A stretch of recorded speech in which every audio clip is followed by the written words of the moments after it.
चंदा चोरी मामले पर आज सुप्रीम कोर्ट में सुनवाई होगी। स्वतंत्र जांच की मांग वाली याचिकाओं पर सुनवाई होगी। सीबीआई से जांच और एसआईटी के गठन की मांग की जा रही है, तो वहीं याचिकाओं में निष्पक्ष और समयबद्ध जांच की मांग की गई है। तो बड़ी खबर इस वक्त की आपकी टीवी स्क्रीन पर, राम मंदिर चंदा चोरी चढ़ावा मामले में आपको बता दें कि एक तरफ जांच पड़ताल लगातार की जा रही है, तो वहीं आज सुप्रीम कोर्ट में इसको लेकर आज सुनवाई होगी। स्वतंत्र जांच की मांग वाली याचिकाओं पर सुनवाई होगी। आज सीबीआई से जांच और एसआईटी के गठन की मांग यहां पर की जा रही है, तो वहीं याचिकाओं में निष्पक्ष और समयबद्ध जांच की मांग की गई है। बड़ी खबर इस वक्त ही आप तक पहुंचा रहे हैं। तो आज की सुनवाई में क्या कुछ निकल कर आता है, काफी ज्यादा महत्वपूर्ण आज की सुनवाई होने जा रही है। और वहीं चंदा चोरी मामले में आपको बता दें कि एसआईटी ने संतोष दुबे का बयान जो है वो दर्ज किया है। संतोष दुबे का दावा है कि एसआईटी को अहम दस्तावेज सौंपे हैं। आज और भी सबूत देने का आश्वासन दिया गया है। एसआईटी ने यह कहा है कि सभी सबूत जांच टीम को सौंपे गए हैं। राम मंदिर चढ़ावा चोरी केस की जांच एसआईटी ने तेज कर दी है। रविवार को संतोष दुबे से वीडियो कॉन्फ्रेंसिंग के जरिए पूछताछ हुई, जो कि 10 से 15 मिनट तक चली। संतोष दुबे ने एफआईआर में नामजद 4 लोगों पर कार्रवाई की मांग दोहराई है। संतोष दुबे ने यह भी कहा कि मुख्यमंत्री की पहल से जांच में बड़ा खुलासा होने की उम्मीद है।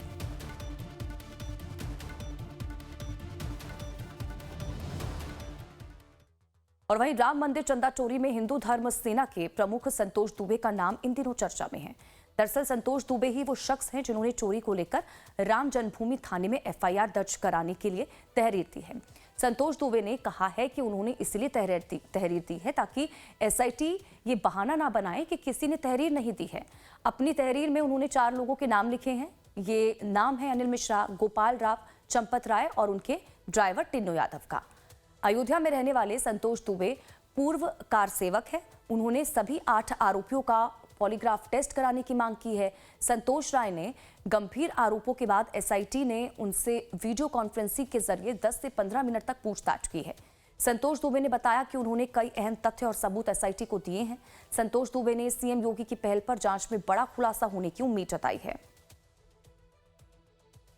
एसआईटी के लोगों ने बुलाया था, वो इंस्पेक्टर साहब हमारे नगर के, उन्होंने कहा कि आप चाहे हमारे साथ चलिए, चाहे अपने वाहन से जाइए, आइए, चाहे कोतवाली में या सीओ साहब कार्यालय में। तो हम सीओ साहब के कार्यालय में आए और जांच की जो प्रक्रिया थी वो जरिए वीडियो कॉन्फ्रेंसिंग हमने पूरी बात कही। एसआईटी के जो आईजी साहब हैं उनसे बात हुई। क्या बातचीत हुई? उन्होंने जो पूछा मैंने बताया कि क्या घटना चक्र था, मैंने सब बता दिया। मैंने उनको 1250 राम शिलाओं से लेकर और अभी जो हाल में जो कुछ हुआ वहाँ तक मैंने सारी बात उनको बता दी। मुझे लग रहा है कि कुछ नया होने वाला है। ये गिरफ्तारी होगी, जेल जाएंगे, कुछ ऐसा लग रहा है। मेरा मन बोल रहा है कि सच्चाई की ओर मुख्यमंत्री जी बढ़ रहे हैं और काम करेंगे। कुछ उत्साह उनमें नया जागृत हुआ है। मुझे विश्वास है कि कार्यवाही होगी। तो सूत्रों के अनुसार कुंभ मेले के 45 दिनों में लगभग 34 करोड़ रुपए का चढ़ावा आया था। उस दौरान नोटों की गिनती नहीं होती थी। दान पात्रों से निकले नोट, सिक्के और धातुओं को अलग अलग करके सुरक्षित रखा जाता था। मेले के बाद गिनती शुरू होने पर अतिरिक्त कर्मचारियों की जरूरत पड़ी, जिसके बाद 6 आरोपियों की नियुक्ति की गई। सूत्रों के मुताबिक 6 आरोपियों की नियुक्ति विश्व हिंदू परिषद के एक पदाधिकारी की सिफारिश पर तत्कालीन ट्रस्ट सदस्य डॉक्टर अनिल मिश्रा के माध्यम से कराई गई थी। कुछ आरोपी पहले राष्ट्रीय स्वयंसेवक संघ के कार्यक्रमों से जुड़े रहे थे। नौकरी मिलने के बाद उन्होंने अपनी परिचितों को भी काम से जोड़ दिया। जांच में सामने आया कि पहले ही दिन शौचालय से 2.25 लाख रुपए बरामद हुए थे। एसआईटी अब इस आशंका की भी जांच कर रही है कि प्रतिदिन लगभग इतनी ही राशि की चोरी होती रही होगी। तो देखिए, एक तरफ राम मंदिर चंदा चोरी पर राजनीति गर्म है। लखनऊ से लेकर दिल्ली तक सियासी पार्टियां लामबंद हैं, तो वहीं दूसरी तरफ योगी सरकार चंदा चोरों के खिलाफ फुल एक्शन में है। राम मंदिर की पूरी व्यवस्था में बदलाव की भी बड़ी तैयारी चल रही है। राम मंदिर में सीईओ की नियुक्ति की प्रक्रिया तेज हो गई है।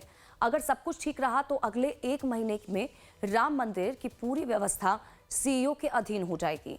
हालांकि मसला करोड़ों भक्तों की आस्था से जुड़ा हुआ है और इसीलिए कमेटी फूंक फूंक कर कदम रख रही है। दिल्ली की बैठक में इस मुद्दे पर अहम चर्चा हुई है। ट्रस्ट को ऐसे कार्यकारी अधिकारी की तलाश है जो मंदिर की सुरक्षा, वीआईपी मूवमेंट और भारी भरकम वित्तीय बजट के प्रबंधन को ठीक से संभाल सके। दिल्ली की बैठक में 3 सदस्यीय सीईओ चयन समिति ने पात्रता के बेहद सख्त मानक तय किए हैं। आइए आपको बताते हैं कि क्या क्या योग्यता तय की गई है।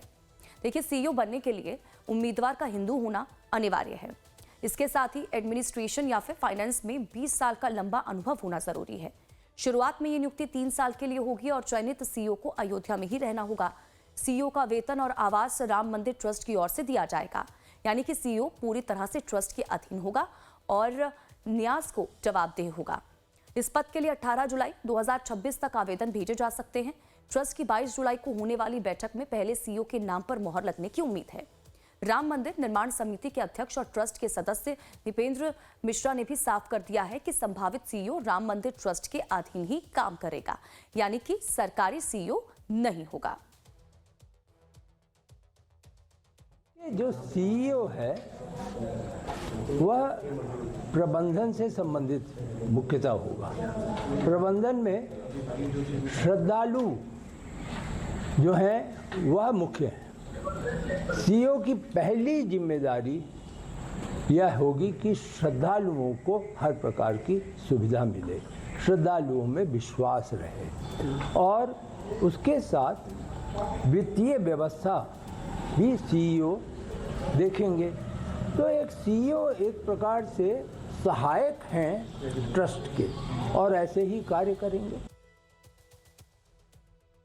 तो देखिए, नई दिल्ली में हुई बैठक में सीईओ की नियुक्ति प्रक्रिया और रूपरेखा पर विचार किया गया। ट्रस्ट के कोषाध्यक्ष गोविंद देव गिरी महाराज पहले ही साफ कर चुके हैं कि 22 जुलाई से पहले चयन समिति 3 नामों का प्रस्ताव ट्रस्ट को देगी। 22 जुलाई की बैठक में मंदिर में पुजारियों की भर्ती का मुद्दा भी उठ सकता है। मंदिर की व्यवस्था के लिए 100 पुजारियों की भर्ती होनी है। अभी तक 20 पुजारी ही काम कर रहे हैं।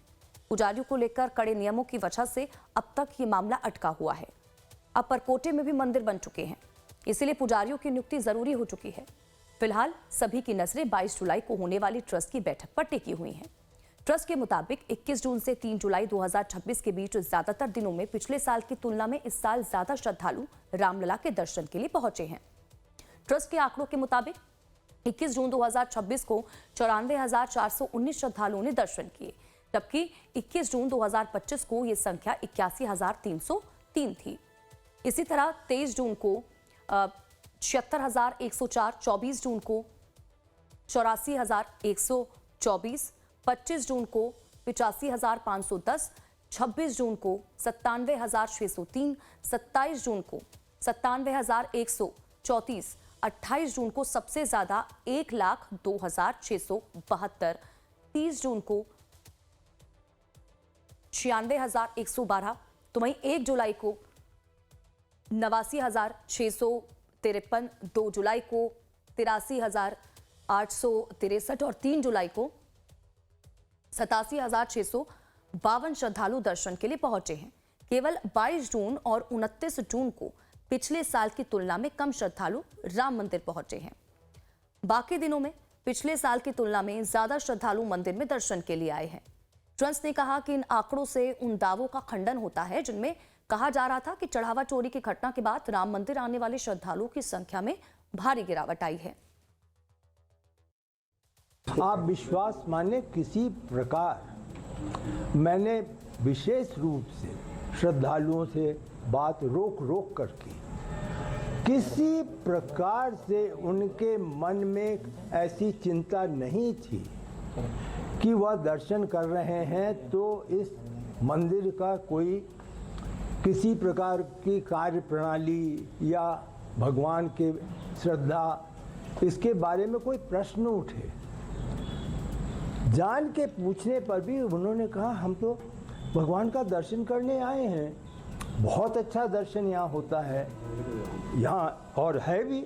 आप सोचें किन मंदिरों में 71 एकड़ की सुविधा होगी, तो एक फैला हुआ मंदिर, आप हरियाली देखें वहाँ पे, मंदिर देखें वहाँ पर कितने छोटे छोटे जो मंदिर सहायक मंदिर बने हुए हैं।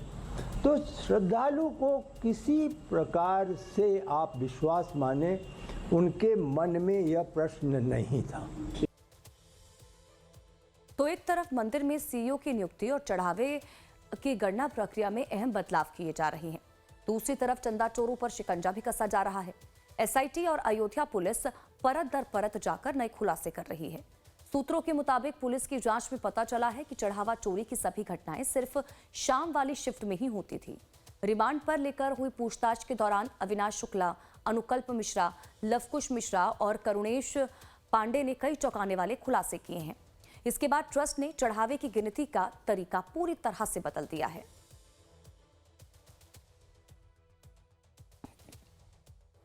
और वही चंदा चोरी को लेकर यूपी कांग्रेस प्रभारी राजेंद्र पाल गौतम ने बीजेपी और सीएम योगी पर बेहद ही तीखा हमला बोला और कहा कि इसके तार संघ से जुड़े हैं। गठबंधन में सपा और हम दोनों बराबर के साझीदार हैं। तो अब जब चुनाव की तैयारी चल रही है, अभी हम मजदूरों से बात कर रहे हैं, किसानों से भी बात कर रहे हैं, युवाओं से बात कर रहे हैं, छात्रों से बात कर रहे हैं, महिलाओं से बात कर रहे हैं, किसानों से बात कर रहे हैं, वकीलों से बात कर रहे हैं और तमाम अलग अलग वर्गों से बात करके 1 से 1.5 महीने के अंदर हमारा जनता का घोषणा पत्र, जनता के मुद्दे आने वाला है।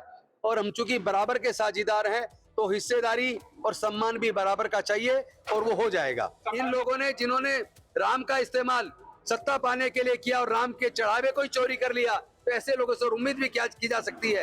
एक नहीं, जब हमारी सत्ता आएगी इनके सारे घोटाले खुलेंगे, सारी जांचें होंगी। इन लोगों ने इतना आज तक भ्रष्टाचार कभी नहीं हुआ जितना बीजेपी के राज में हुआ है और जनता तय कर चुकी है। इस बार बदलाव तय है और यहाँ यूपी से बदलाव होगा और 2029 में राहुल गांधी देश के प्रधानमंत्री बनेंगे।